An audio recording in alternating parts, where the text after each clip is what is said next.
Hello all, this is the first video on this channel, so I'll be honest, I am a little nervous, but I think I've shaken some nerves a bit. I'm ready to do this. Let's get it started. I spent a little time trying to figure out what game I would present, and a couple days went by, I was pondering it, and I couldn't come up with anything. So I went to my club and played in a little blitz tournament there. And a good friend of mine showed me, who by the way is looking through many of the recent United States Chess Championship matches and going through those games. And he showed me a game from the 2007 US Championship between Stripunsky, forgive me if I'm pronouncing this horribly, and Hikaru Nakamura. So, always a good contest between these players, and he showed me the game, and it was pretty interesting. And eventually, I decided just to do this game for the first video. Why not? You know, it's a good game. So, at least I think it's a good game. You know, we'll see in a second, right? Okay, so let's just jump right into it. So, Stripunsky opening with e4. Nakamura playing c5, the Sicilian. Knight f3, d6, d4, takes, knight takes, knight f6, knight c3, g6. Bit surprising. Nakamura often goes for a6, the Najdorf. But okay, in this game, he decided to go for g6, the dragon. So, pretty interesting. So, Stripunsky plays bishop e3, Nakamura plays bishop g7, f3 in the Yugoslav attack, knight c6, queen d2, castle, castle, and bishop d7, which is a playable line. I don't want to make this a theoretical opening video where we're going to be sitting here for 8 hours, but it's a decent line in the dragon. Back when I played the dragon, I quite often played the cheesy move rook b8, and yeah, that's another option, and I got decent results with it. Eventually I became a e5 player, but okay. Bishop d7 and g4, which is a good move. Simply thinking about h4, h5, prying open lines. If you're a Bobby Fischer fan, you're probably aware of the famous saying, sack, sack, mate, you know, open line, sack a pawn, get at the king. Alright, so, rook c8, just lining up on the king. Stripunsky got out of that file with king b1. Knight e5, which is a nice move. Simply tickling the f3 pawn a bit, stopping the bishop from going to d3, and covering as well as thinking about going to c4 at an opportune moment. Very good move. h3, which is a bit curious at first, but it makes sense why it wants to push f4. And of course before he couldn't because the g-pawn was hanging. Alright. b5, which at first was really surprising, but well, it's a bit controversial in a way, because, okay, it's a pawn sacrifice, and white can take it 3 different ways, and humorously enough, Stripunsky did not take it. Let's consider them all briefly. Bishop takes b5 is the first one that comes to mind. After bishop takes b5, knight takes, queen a5 as a possible move. Let's just say for a moment white plays, you know, a nothing move. Let's just put h4 on the board. Then black has knight c4, and the objectively best move in this position is queen c1. But let's take a look first at queen e1, which is bad. That just runs into knight takes b2, king takes b2, knight takes e4. And immediate threats are taking the knight. Quite a few pieces are hitting the c3 knight. Yeah, it gets pretty ugly, but so obviously white wants to avoid this. And instead of queen e1, the best move objectively here is queen c1. But after rook b8, simply here, these ideas of knight takes b2, knight takes e4 are still in the position at a given moment, assuming this knight moves, or a6 and etc. It's very good for black. If you want to be exact about it, my computer's at minus 2.4 at the moment, so it's pretty good. So, oops, went a little bit too far back. Let's say, okay, h4. Oh no, that was the that was the nothing move. But objectively, the kind of computerish move is queen e2, and with this idea, and it claims that white is holding, and it has a extra pawn. But I can understand Stripunsky kind of avoiding this kind of stuff because of rook b8, and there's some open lines. It seems like good dragon play. In a game against humans, it's probably equal chances. Okay, so let's go back.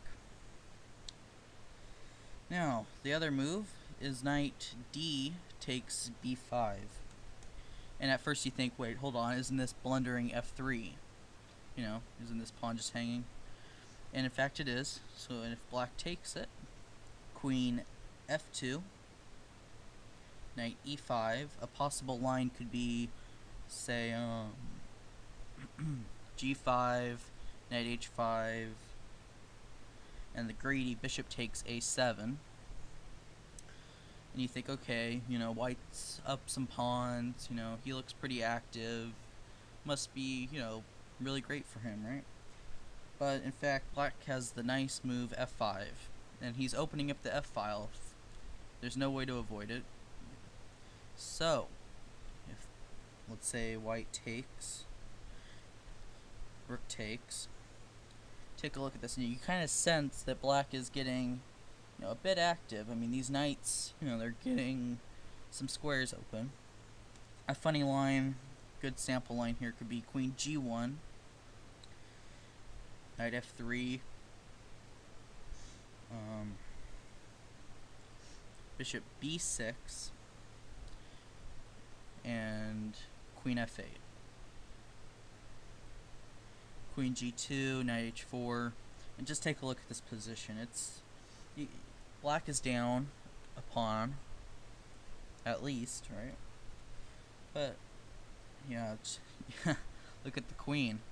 Objectively best is probably queen g5, but you have to find this. Let's say queen h2 looks a bit weird. Queen d2 runs into knight g3. Oops, of course, this one, of course. Yeah, so yeah, this is playable. It's actually really interesting. Okay, but Stripunsky didn't play this. Of course, the last possible way to capture is knight c takes b5, which is a bit of a computer favorite. One possible line, keep in mind there's many different moves here, this is not the only idea, is rook c5, bishop e2, queen b8, and the funky move knight a3, with just this idea. And looks, I mean, I could just imagine facing Nakamura. He has these open files, it's a bit scary, but according to the computer it should be solid enough for white. And yeah, so, but of course there's many alternatives to this, so this is not the only line, it's just a sample line. Let's go back. As mentioned before, Stripunsky did not take the pawn in any way, In fact, he played f4, immediately hitting the knight, and let me turn this. So, in which Nakamura replied b4. Let's say he played knight c6, then knight takes b5 here is actually pretty solid for white. It's even a bit safer than previously. With this idea, looks pretty good. Alright, so b4, knight d5. Of course, f takes e5 is not a good idea after b takes c3. It's already looking pretty bad for white. Queen g2. Yeah, and after d takes e5, it's pretty, yeah. White's position doesn't look so good. Okay. So,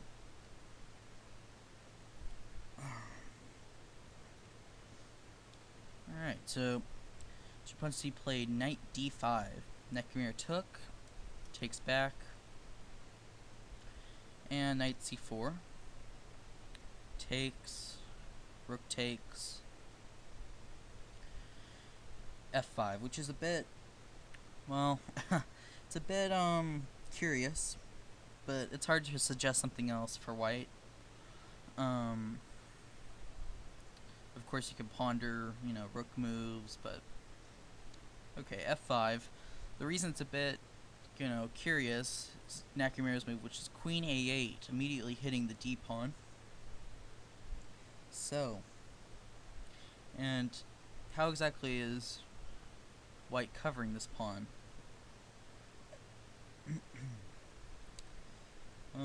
Okay. So after b3, hitting the rook, rook c5, which, yeah, it's a bit, it's not a mistake, but it gives Stripunsky a chance to play an interesting move here. And that is, first let me show you, Stripunsky played the probably bad move, bishop h6, but, okay, let's look at, the possible move was knight c6 here. So, it's, maybe, yeah, it's maybe a bit better of a try. This is basically forces black to give up the exchange with rook takes c6. I mean, everything else doesn't make sense. This rook is hit by the bishop, the knight's hitting e7. So I think rook takes c6 is, I mean, you could look at alternatives with giving up the e pawn, but, it's not what black wants. So let's say he gives up the exchange, bishop takes c6. White would like to play bishop d4, but keep in mind the rook is hit right now. After rook hf1, bishop e4, bishop d4, let's say rook c8, and f takes g6. And you might think, hold on, wait a second, wasn't black threatening this? And in fact, well, let's just say black does take it. In fact, the queen could take on c2, and let's say that rook takes the queen. F takes here, king f8, check, oops, take here, promote to a queen. This is all forced if after rook takes c2. And if the king takes the rook, we take black's rook. Let's say the rook tries to save itself with rook h2. White even has rook f3. White has a healthy rook up. Looks pretty like a pretty simple win. A possible idea could be rook d3 with this idea follow up. Yeah, these two pawns shouldn't really matter that much. It shouldn't cause white to worry. But, okay, so obviously that isn't a great idea. But black can first play bishop takes g6. After rook c1, the nice move queen d5, pinning this bishop. Rook f d1, e5, bishop c3, which is a pretty cute move. And yeah, it's black is by no means lost here. This is kind of a computerish line, but yeah, black is hanging on. White looks fairly decent. Oops, I should have turned that off, sorry. But yeah, black has the center pawns, the bishops, which are not bad at all. This bishop in particular is pretty good. I'd say, you know, yeah, it's fair enough. I mean, it's probably equal chances almost. But okay, as mentioned, Stripunsky did not play this. He played bishop h6. And after bishop takes h6, queen takes, rook takes d5. And for your tactical wizards out there who probably immediately spotted this, black is threatening rook takes d4. With this rook, let's say white plays a nothing move with h4.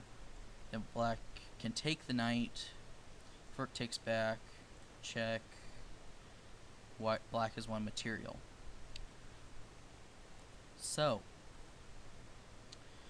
after rook takes d5, Stripunsky got out of that with rook he1. And now, the very nice move, rook e1. It doesn't make sense to cover this pawn in any other way. Rook e8 looks a bit slow. You know, yeah, I think rook e5 is just the way to go. Very nice. And Stripunsky played rook f1. If white takes the rook, then f takes e5, and your first thought is, okay, the knight has to go back. You know, this square is covered by the queen. But in fact, you know, if you look at the board, I mean, the knight really doesn't have many squares. It looks like it just has to go back to e2. But in fact, white can play the nice move knight e6. And if f takes e6, which really looks strange, white doesn't even have to take the bishop immediately. He can even throw in f takes g6 with just a mate threat. And how does black meet this exactly? Rook f7, you just take. And after take on g6, queen takes g6, king h8, queen h6, king g8, queen g5, king h8, queen takes e5, king h7, and now taking on d7 with quite a few threats, like also has the pawns. It looks very good for white. So,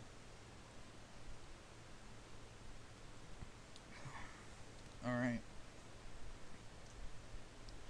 Okay, let's go back. So, after knight takes, or not knight, knight e6, black can just take with the bishop, and after bishop takes e6, f takes e6, the very strong f6, and yeah, it looks pretty good. White has rook d7, rook e8, and at first you think, okay, black's a bit passive here, but keep in mind black is up material a bit. I believe he's up a pawn, right? 1, 2, 3, 4, 5, 6. 1, 2, 3, 4, 5, 6, 7. Yep, he's up a pawn from earlier. So, if black can consolidate a bit, you know, it's not easy for white to get at this e-pawn. He would have to go like queen e3, queen c5, and during that, black could have, you know, queen g2 getting in, and at some point maybe even f5 using the pawn majority, an extra pawn. It's surprisingly hard to find a big plan for white here. So, and of course, after f takes e5, there is the obvious knight e2. But after, say, bishop b5, for example, you know, black looks pretty healthy, and you know, there's possible ideas of queen f3, queen g2. You know, this queen seems a bit, you know, misplaced on h6, and looks like, you know, black should be in good shape here. So, let's return. After rook e5, rook f1 was played by Stripunsky, and queen g2, activating the queen. Yeah. Rook f4, which is a bit mysterious, but you can probably assume Stripunsky was low on time at this point. By the way, ignore the clocks. These are just ignore the clocks. They're not in any way the real times on the clock. So, yeah, rook f4. And now rook c8. Good simple chess. Getting on the c file. G5. And now rook takes c2. So, is black threatening anything? Let's say white plays a nothing move with h4. Then rook b2. I just want to show the threat really quick. If king a1, it's pretty easy.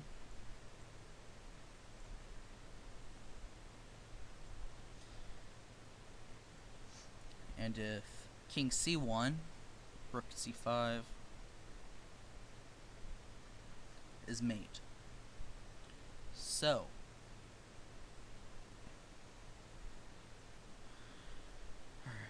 black has to, or not black, white has to react to this, because it's dual mate threats at the moment. So, of course, you have to take the rook. After bishop takes f5, maybe white already needs to give up the exchange just to survive a bit, but yeah, it doesn't look so good. Let's say white covers the knight with rook c1, then black has the nice move rook e1, and black is threatening rook c2, queen c2, I'm sorry. And yeah, let's say white takes the rook, it is mate. So, okay. After bishop takes f5, Stripunsky played bishop c4. After which Nakamura replied d5. Very strong, good move. Just hitting the rook. Obviously the rook needs to stay on this file to defend the knight. Rook c7, rook e3, which is a good move. Also, let's see, also possible was rook e2. And now rook c1, queen g3, hitting the rook. And if rook c5, queen d6 as an idea. And where does the rook go? Let's just say rook a5. Then black has quite a few moves here. Queen c7, probably just rook takes c2.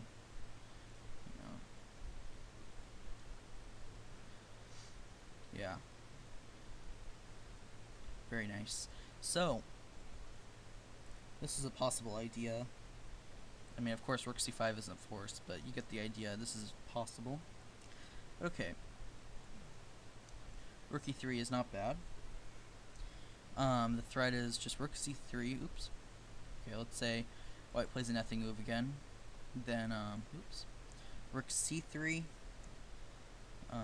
Takes. Rook c1, and the very strong d4. Really nice and winning. So,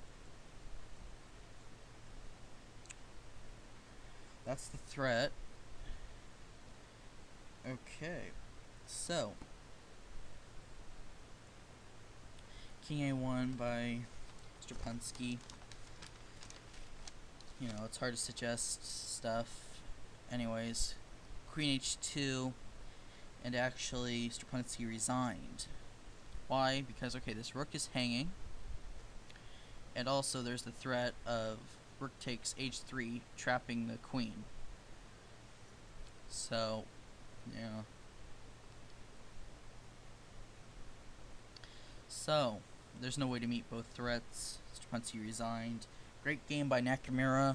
Really well played. Always entertaining as always. Thanks for watching, guys. It means a lot. If you could, like, maybe a nice comment. Sub, share, whatever. So it'll be cool. I'll try to be pushing out more videos in the future. So yeah, thanks for watching. It was fun. See you guys around.